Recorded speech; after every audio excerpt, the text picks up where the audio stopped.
Hi, everyone. Like I said a few minutes ago, my name is Mary and I work for Yana. Um, I'm excited to be here with Kari Poppinz, Kari Mahadi, who runs Kari Poppinz Sleep Consulting. She's one of our community experts that is partnering with us to share some information with you regarding sleep. And we're so excited to have her here today. And it's so great to have all of you moms here today as well for making the time. It's so hard, I know, sometimes to make these Zoom meetings work, but it's just so great to have you all here. We will, as a reminder, like if you have to duck out early, these meetings, these webinars are always recorded and they are shared out once the recording has concluded, and any other information as well that our expert shares with us today, we'll make sure we get that out to you. So I'm just going to introduce Kari, and then Kari is going to take it from there. And I just wanted to also just let you know, if you all be monitoring the chat, so if you have any questions throughout this next hour, I will be here to make sure those questions make it to Kari and she can provide some answers. Okay, so just a little bit about Kari. So as the founder of Kari Poppinz, Kari brings over 2 decades of experience as a career nanny and also as a mother herself, who has experienced and wholeheartedly understands the many challenges parents can face, especially in the early years. Her journey in family care began on the picturesque landscapes of Colorado, where she first discovered her passion for helping families create nurturing environments for their children. Kari, take it away. Hi, everyone. I'm Kari Mahady, also known as Kari Poppinz. Yes, I absolutely love working with families, with new parents, babies, young toddlers. I've been working with families for over 2 decades, 24 years to be exact. And I started as a nanny and transitioned into newborn care specialist. And after 20 something years of working with kids hands on, it became very physically demanding.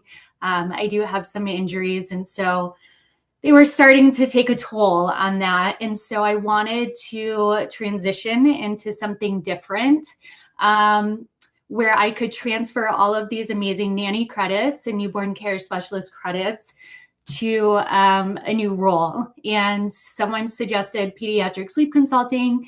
And when I looked into it, I was very shocked that it was, a thing to be a consultant and actually, get paid to sleep train babies. And I've been doing that essentially for over 20 years with the families that I work with. So it was an easy transition to start my own company almost 2 years ago. And so far it's been going really well. And I'm just really excited to give back to the community and just be able to serve tired moms in particular. I'm a mama myself, and I'm divorced, and I understand the role of being a mama to a new baby wholeheartedly. So it's really my honor and pleasure to help you guys as much as I possibly can. So this format of this meeting is basically just going to be a live Q&A where you can either post your questions or you can hop on the camera and voice your concerns or questions. And hopefully I can answer them. If not, maybe I have to look in my notes or something, but hopefully I can help you guys. So that's it.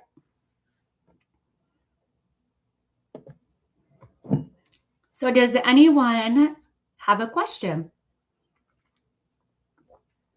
Hi, I have a question. Yes. Hi, so I'm Ava. At about 4 months old, my baby got sick. So we did a lot of, kind of around the clock nursing and a lot of nursing at night, where before she would sleep through the night.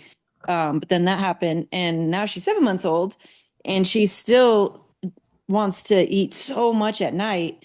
And I know that the more she eats during the day, then the likelihood, or I guess I'm assuming, the likelihood she'll sleep through the night.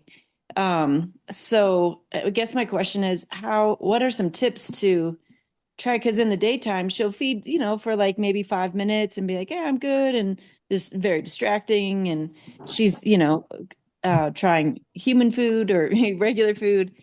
She doesn't like eat a whole lot, not a belly full. It's more like exploration. But yeah, if I could get her to not nurse so much during the night, like maybe it's once, usually it's like 3 times though, and more during the day, I think that would help improve our sleep. Yes, absolutely. You are spot on with that idea that more daytime calories will, excuse me, in fact, encourage nighttime sleep. And so basically, that's exactly what I do when I work with families. We ultimately review the daytime schedule, including naps and daytime feedings.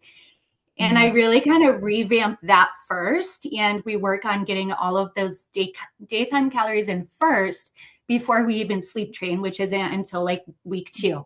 So for your age, let me look at my schedule. Is your baby taking 2 naps or 3 naps? It's usually 3 naps. Okay. So ultimately, I like to always prescribe the cycle and routine of having your baby wake up, feed with a bottle, and then give it about 30 minutes to 45 minutes. And then you can give pureed food. And then, when it's time for sleep, do a little, nap time routine, dark room, sound machine, and nap. And so always get in the cycle of wake, eat, play, sleep.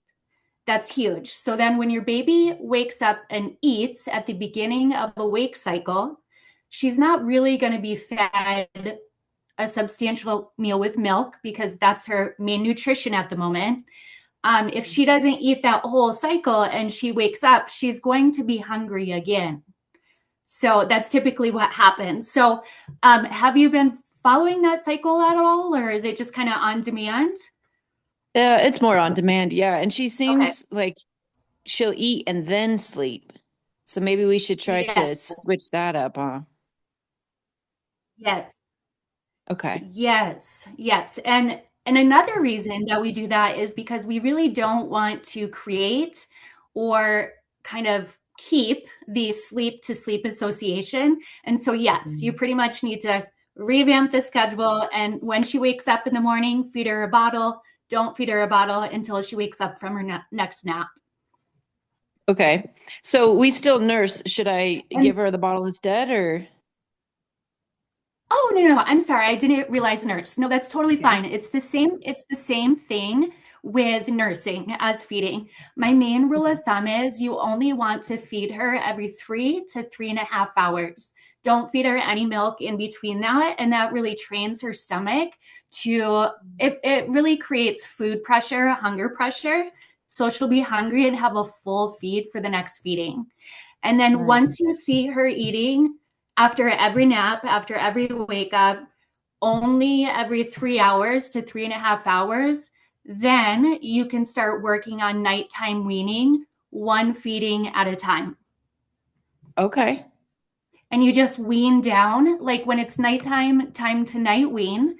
Essentially, you'll pick a feeding, which is probably going to be either the earliest or the morning time. And you'll just cut down the time that you nurse her for, but minute by minute by night, if that Okay. makes sense. So Yeah, if yeah. you're nursing her for 20 minutes in the morning feed, then you'll just start to cut it down by 17 minutes or, like Mm. 8 minutes each breast or something like that, little by little until it's down to nothing. And that way, when you wean, she will slowly make up for those calories the next day in those feedings. Mm. That's awesome. Yeah, because oftentimes my boobs are left very full because she's just like snacking. So I think that would be Yeah. great. Yes. Yes. Yes. And that is very helpful. This kind of feeding where she eats the full feeds, you'll get relief and then your Yeah. breast will fill up completely again. So it is Okay. relieving for your breast as well. Mm-hmm. Okay. Great Awesome. We'll question. start that today. Cool. Well, thank you Okay. very Good much. luck. Yeah, thank you. Mhm. You need a good night's sleep. Awesome. Good luck. Thank you. I appreciate you being here. Yeah. I have a Who's a next? follow-up on that. Hi, my name is Minnie. I Hello. have a follow-up on what you just said. And then I actually kind of have a couple of my own questions as well. For nighttime nursing, you said to reduce it by minute by minute. What if it's bottle feeding? Are we reducing the quantity that we're providing her with? What are you doing? Oh, I know it. I know.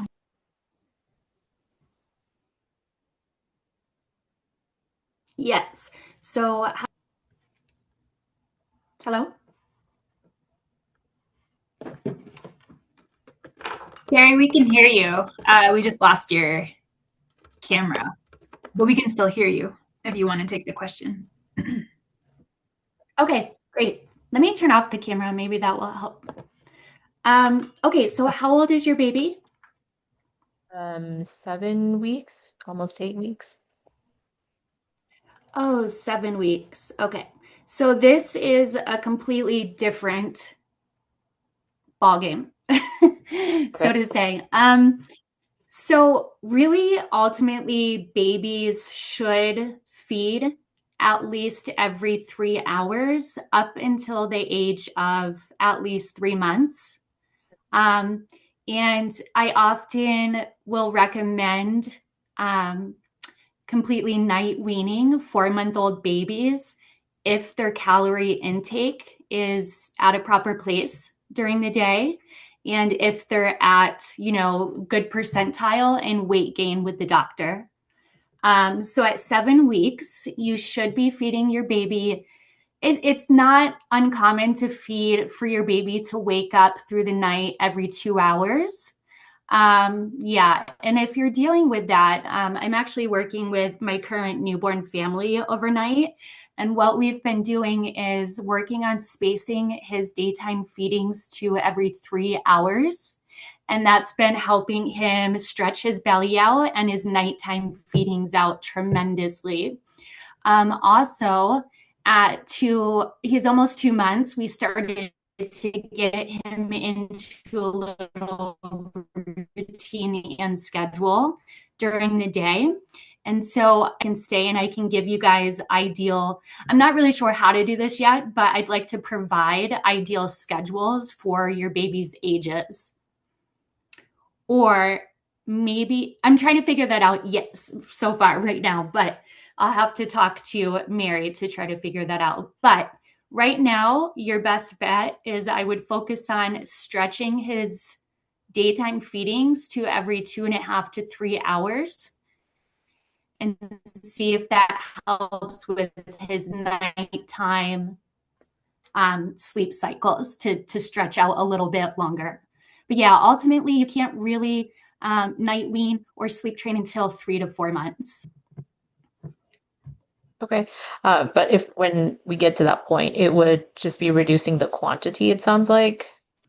Yeah, are you and so for bottle feeding, yes. So if your baby is eating bottles, let's say your baby is eating 2 bottles in the night still when he is ready to night wean, then what you would do is you would just decrease an ounce each night.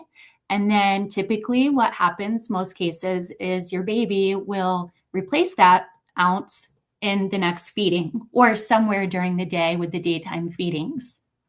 And you just reduce by night, little by little, by an ounce, and then they start drinking more during the day. And then their milk calories are all met during the day eventually. And eventually they learn to just sleep through the night with the full bellies. So when we're nursing, how do we know if the baby's getting a full feed or not? Because there's no, I guess, like measurement, there's no quantity Yeah. that's there, right? Yeah, so typically 10 minutes on each breast allows for a 20-minute breastfeeding session, and that's pretty good. And ultimately, I mean, that is the rule of thumb. If you can nurse for at least 10 minutes on each side, that should provide a pretty good feeding. And typically, if if the baby tends to unlatch or get off the breast or doesn't seem to be suckling anymore or falls asleep, then, you'll know that your baby's had a full feed. Okay. Okay, thanks. Appreciate that. I actually also had a couple of my own questions. Sure. In terms of falling asleep while the baby's being held, or like sleeping on someone, the baby, will that in any way inhibit independent sleep later? Or is that Yes, negative? great question. So I actually encourage parents at around 2 months to start weaning off of sleep associations and to encourage more independent sleep. And so I like to say, no more sleeping, essentially dedicated naps in the bassinet or crib, and to start putting your baby down a little bit drowsy, but still awake, and give your baby the space and opportunity to learn how to fall asleep on their own without the need of being held to sleep or rocked to sleep, nursed to sleep. Because, yes, they very much can get I don't want to say addicted to those. That's not the right word I want to use, but it really conditions them to really like those patterns. And it does create a strong pattern and association. So around 2 months is a great age to start encouraging independent sleep. And then also during the daytime, one of the things I've kind of noticed with my baby is she will sometimes sleep just for minutes at a time. She won't sleep for even like a half an hour during the day. Is that affecting her somehow, or is that something I should be concerned about? Nope. No, newborn baby sleep is really just all over the place. And I really don't see newborns starting to get into a good pattern of sleep somewhere between 2 and 3 months. When I do work with parents from newborn on, I am able to kind of get ahead of the game and set them into a good schedule. And so I would love to provide you with my 2-month-old schedule, and it's something that you guys can start working towards.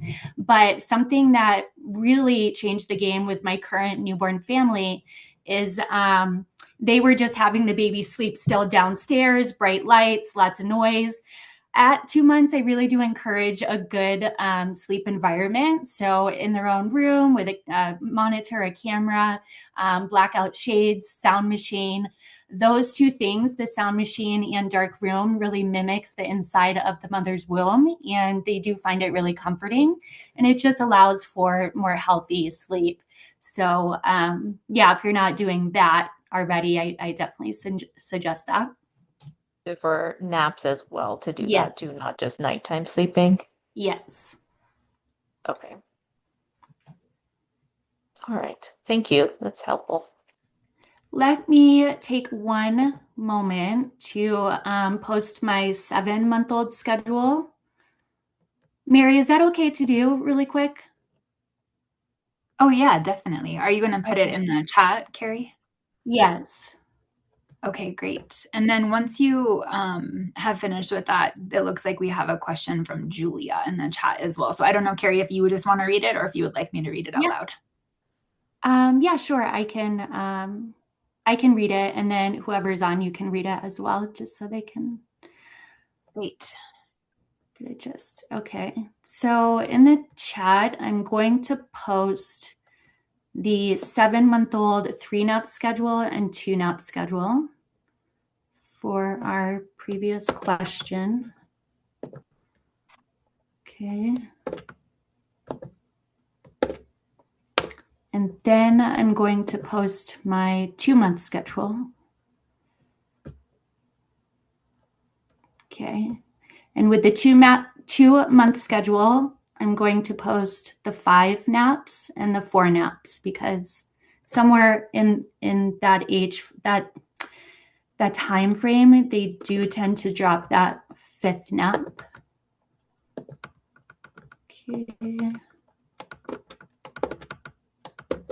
Okay. All right. And the question see. Do you want to go ahead and read it? Yeah, I'm happy to. And just to clarify, Kari, so the first schedule you put in was for 7-month-olds, and Yes. the second one was, can you tell me the age for the second one again? 2 months. 2 months. Okay. Let me see. Okay, yeah. Okay. Let's get to that question. Okay, so this is from Julia. She says, just going to put my question in here. My baby is now 9 months old and still wakes up during the night sometimes. She'll sleep through the night for 4 to 5 days and then has a week where she wakes up a couple times and wants to eat. I think sometimes she is hungry and maybe sometimes it's for comfort. We really need to figure out our sleep training strategy. What do you recommend? I know people swear by cry it out, but I want to also give my baby comfort, and it seems easier sometimes to just go put her on the boob and let her go back to sleep happy. She is gaining a bunch of new skills and teeth, so I think that might be part of it. Sounds like I might be behind the ball on sleep training, but it's not really been a problem, but think it's time. We are also not a rigid schedule type family. Okay. Thanks, Julia. Great questions. First, I just want to start out by saying you're definitely not late. There's really, yes, it is ideal to start young, but your baby's still very young and still very adaptable and teachable. And so it does sound like your baby is in the prime spot for its prime age for a lot of milestones to be happening and teething. And so, of course, babies don't sleep soundly through the night until like after age 1. Even if a baby has been sleep trained, you will still hear your baby stir and move around and wake up throughout the night because they just have shorter sleep cycles. And so with your baby at 9 months old, if your baby is getting the proper calories during the day, which I assume, let's see, is it she? I assume she is. I assume she's eating bottles or breastfeeding and also eating purees, if not bigger kid food.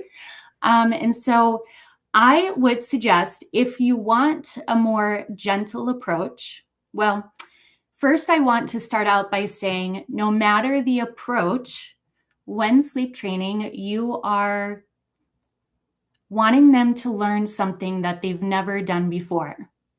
And that's how to, when they wake up, connect a sleep cycle without the use of your comfort or the feeding, like you've mentioned that you've been doing. So there is going to be some confusion by her end and some frustration. And so there's really not a tier-free sleep training method. When I work with families, I ultimately like to offer 2 approaches, and these are the most effective approaches that I've found throughout my years as a nanny and also as a pediatric sleep consultant now.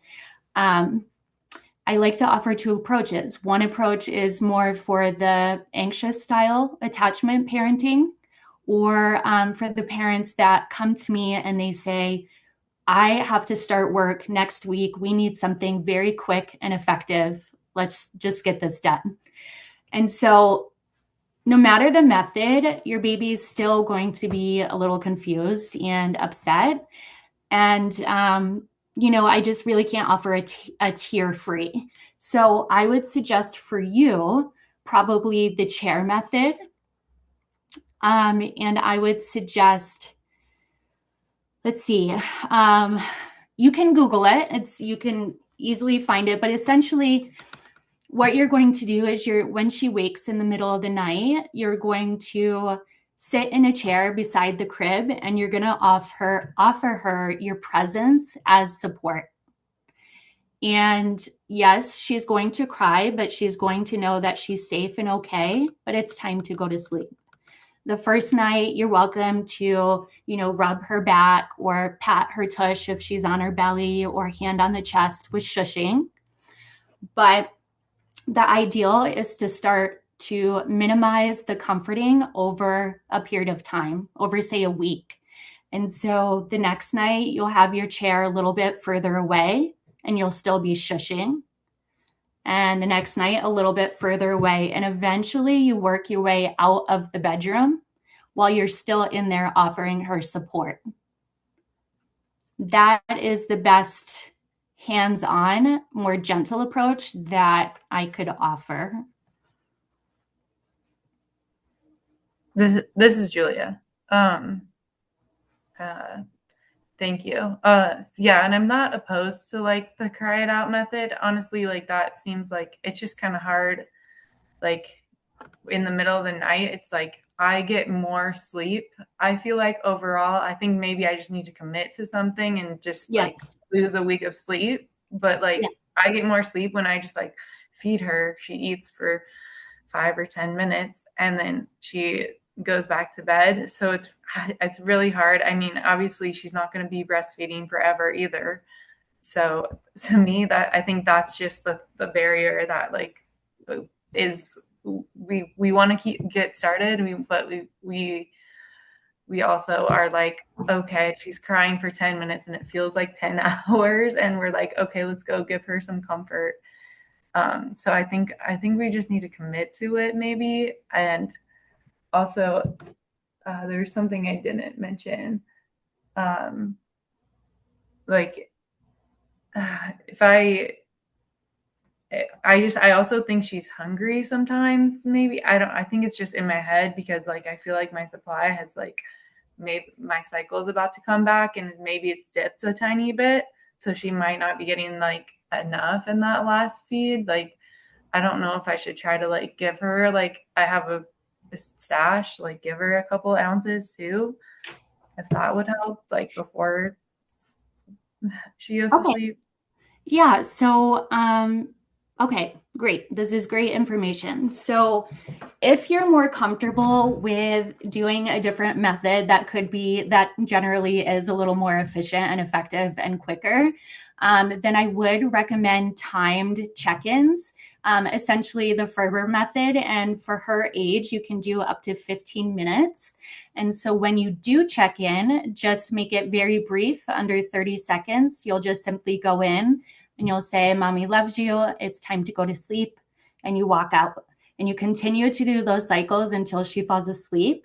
And yes, you have to be consistent all the way through. That's why I work with families for 2 weeks straight, because pretty much at the end of 2 weeks, that consistency has really created new sleep habits within the baby, typically within the first week, honestly.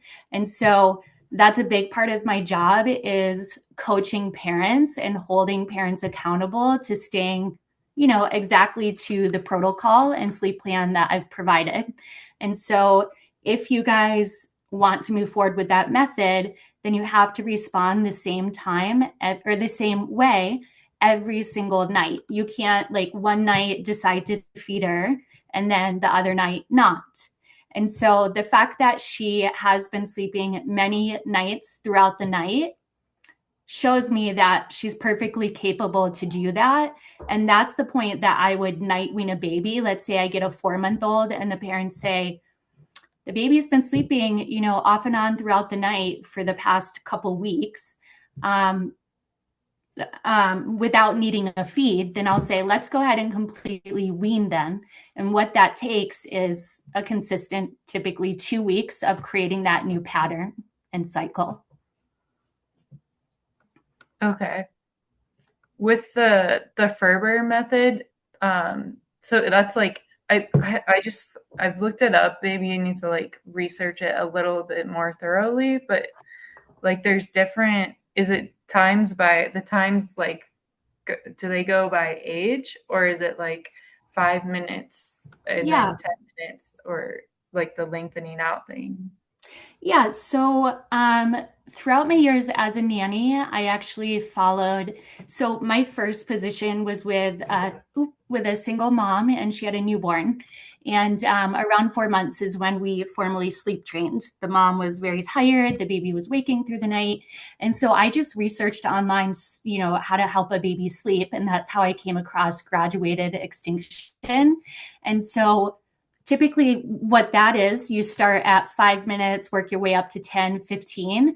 But when I worked with different families, every family had different comfort levels. So sometimes we would do 3 minutes, then 5 minutes, then 7 minutes. So it really doesn't matter as far as the time. It's just consistency.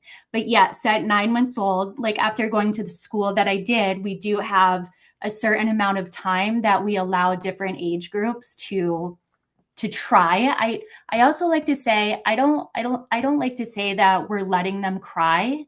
I like to say that we're letting them try.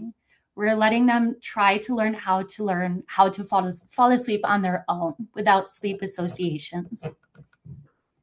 That actually makes me feel a little better about it, because it is just hard. Like it's hard.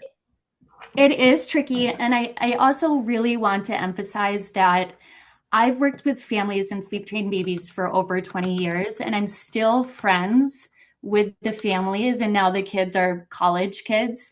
And I just really like to emphasize that there really is no harm done. I have a plethora of studies, as I had to do with my research as a part of my schooling, where there is no shown evidence or study of allowing a child to cry and try to figure out how to fall asleep on their own, that it's hurt the connection with the mother, that it's had any neurological effects negatively. And from my own experience, after sleep training a baby and continuing on every day, 40 hours a week with the babies, they're just fine. Yeah. Okay. Thank you. I think we'll try that. I think we'll try one of those strategies probably, and just commit to it. But yeah, thank you.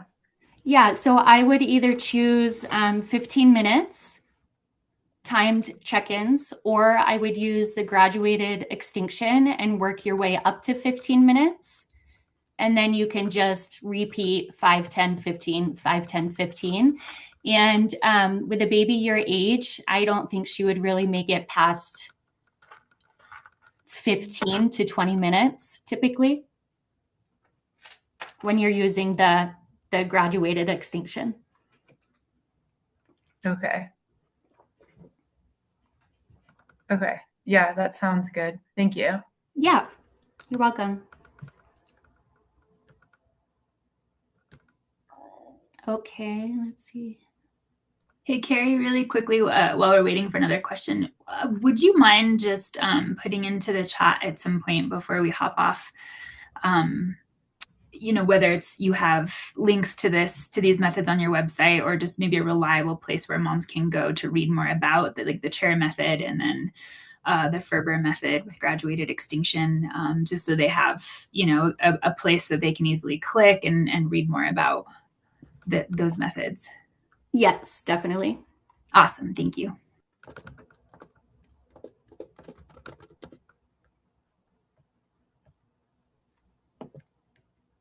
Okay, is there another question to read?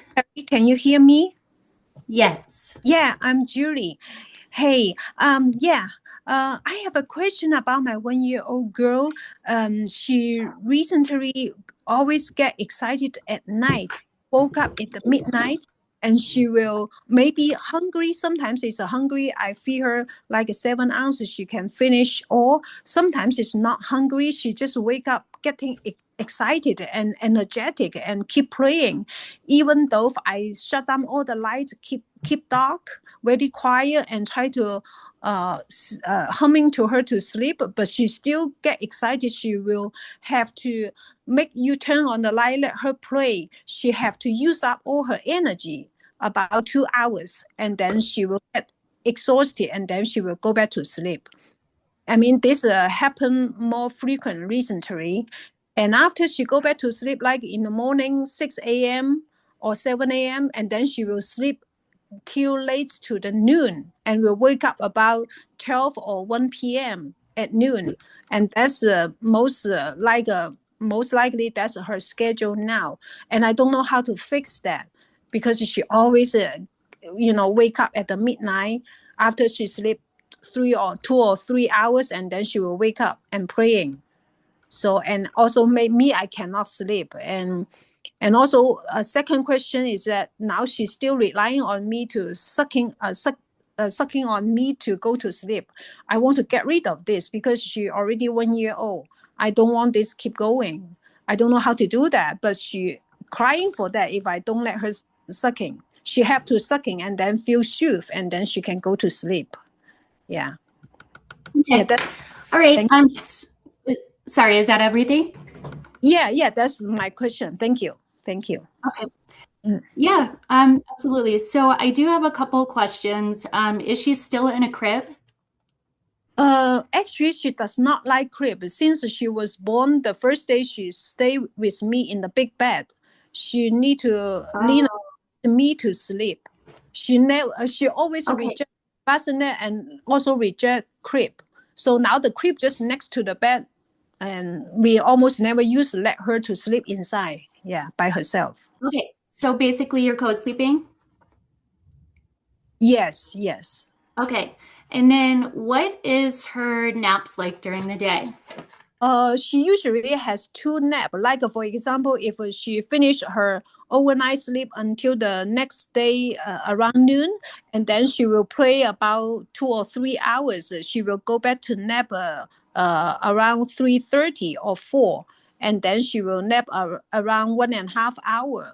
Before 5, she will get up, and then after 5 o'clock, we feed her, play with her, and then she will go to sleep about 8 o'clock again, sleep another 1.5 hours, and wake up at 9:30 or before 10, and then she pray 2 hours, and then we will go to sleep together at midnight.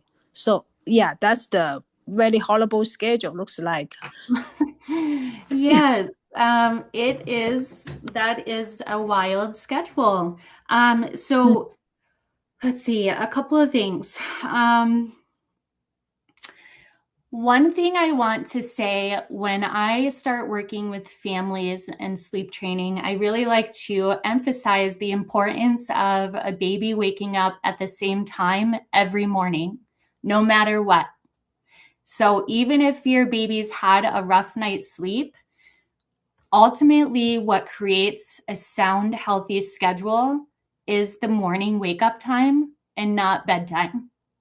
So I think your starting point is I'm going to look at my 1-year-old schedule and I will also post that. But okay, cool. Thank you.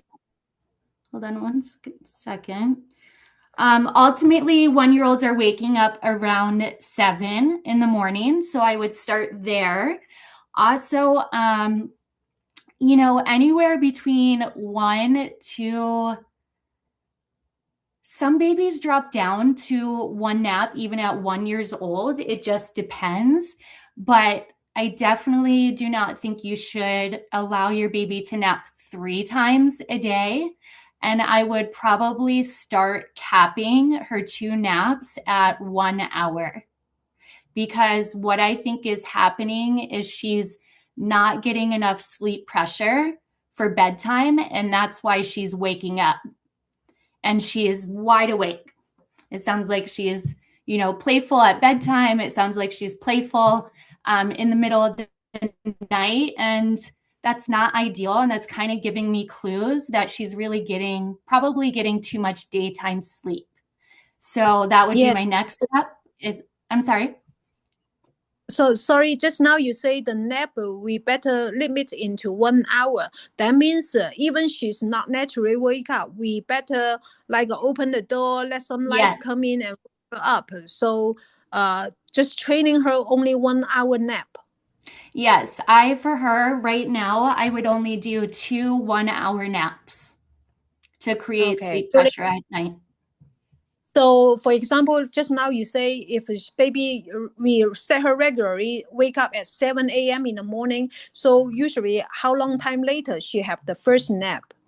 Yeah, so her first nap, and I'll post it, but her first nap, and honestly, you could even do, I think if you cut the 3rd nap, you could even do 1.5 hour long naps, just making sure that her 2nd nap is the last nap.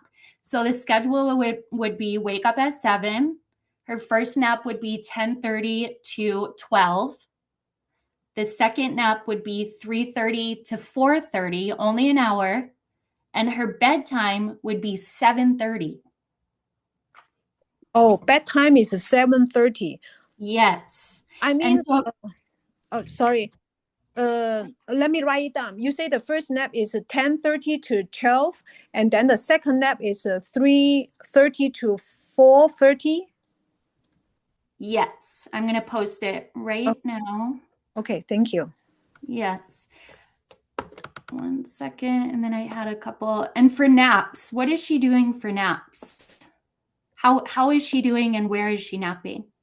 She's napping she's still napping in my bed, but because I working during the daytime, I work from home, so she's okay sleeping by herself on the naps during the daytime, but at night she has to stick it to me to go to sleep. And just now you also say she better go to bed at night around 7 p.m. or 7:30 p.m. It's Yes, half for that's her. correct. She need me to lay together with her. She cannot sleep alone by herself at night. She could not do that. She know that's night, and she has to be let me lay with her. So okay, yes. when I babies do have a wake, certain amount of sleep that they do need. And so for a 1-year-old, typically they need 11 and a half hours of nighttime sleep.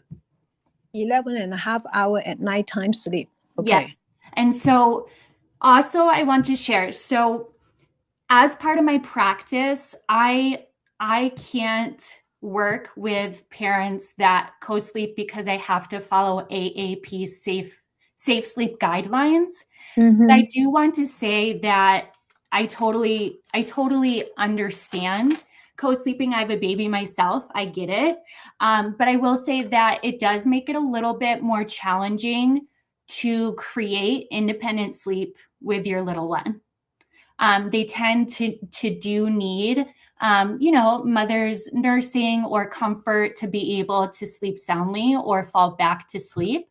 And so if you want to continue co-sleeping, I would suggest to, if you have to, just lay with her until she falls asleep and then walk out. Or maybe you could even try, I also would suggest the chair method, actually, where she's laying in the bed and you're sitting in the chair and you're creating that boundary, and you're also still trying to teach her how to independently fall asleep on her own. And when babies learn how to independently fall asleep on their own initially at bedtime, they start to pick up that skill in the middle of the night when they wake up. Okay, so I if I sit at the chair and try to comfort her to sleep, maybe the only thing I can do is I put on the music, I tap lightly tapping on her and try to help her sleep. Yeah, I tried that before, but she just want me to lay with her and suck on me, and then she will not crying. If I not do that, she will just keep yang yang, just all kinds of noise and just not go to sleep. But I know, I know it's tricky. It is tricky, and it's so hard to see your baby cry and to ignore that. And unfortunately, like, nothing changes unless something changes. And so that's kind of the tough part, and the tough work that you would have to do is you would have to create that boundary. And also, I do suggest, instead of music, probably a sound machine. Sometimes music can be a little too stimulating. So I would try to mimic, the mother's womb and sound machine, and just make it more calm and quiet. So I'd probably make that change. And then, I'm going to post the chair method. And basically it's the same thing. You treat your bed as the crib. And I would just, try to use minimal comfort and just continue to reiterate, it's time to go to sleep. Mommy loves you. No food. No nursing tonight. Okay. And you say the music also not using I use my iPad to play the white noise. So you suggest me don't use those white noise now. I just use mama's sound. Is that correct? I don't use music. Typically, I just use the white noise or there's also brown noise, but just the sound instead of music. Okay. Okay. I got it. Okay, so even like for example tonight we try to fix her. Even she wake up pray 2 hours tonight, at midnight, and she go back to sleep. So obviously tomorrow morning 8 a.m. 7 a.m. She will not get enough sleep. I still need to let her wake up at that time, and Yeah, so exactly. So yes, this would be part of changing the pattern. Like you have to change it somewhere and kind of break that pattern and cycle.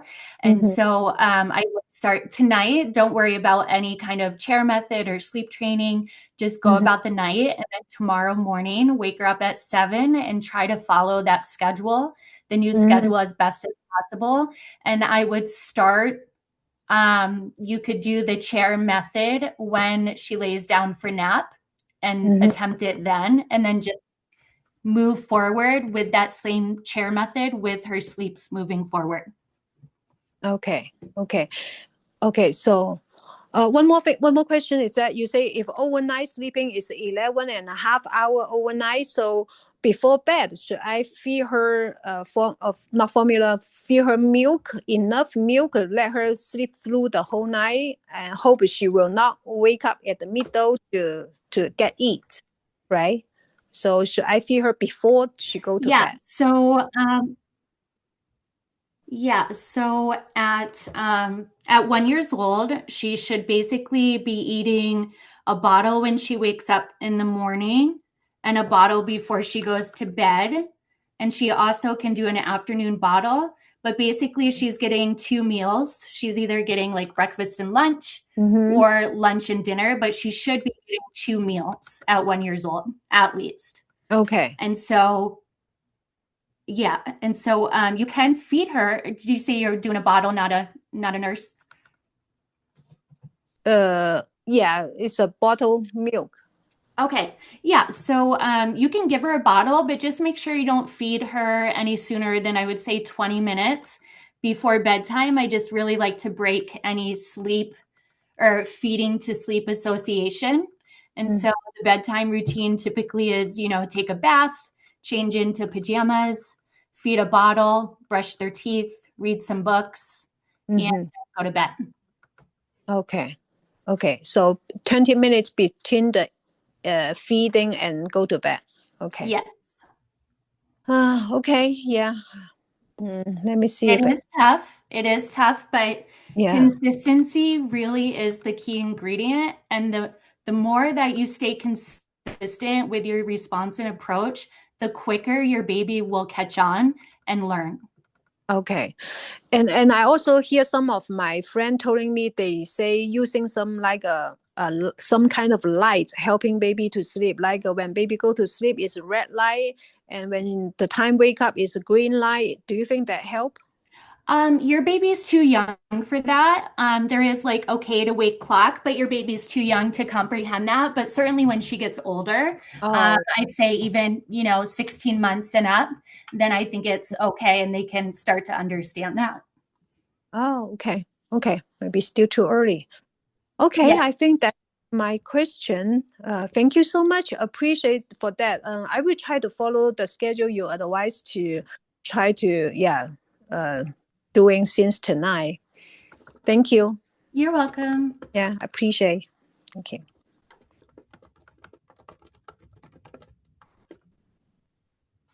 All really great questions. Thank you, everyone. Yes.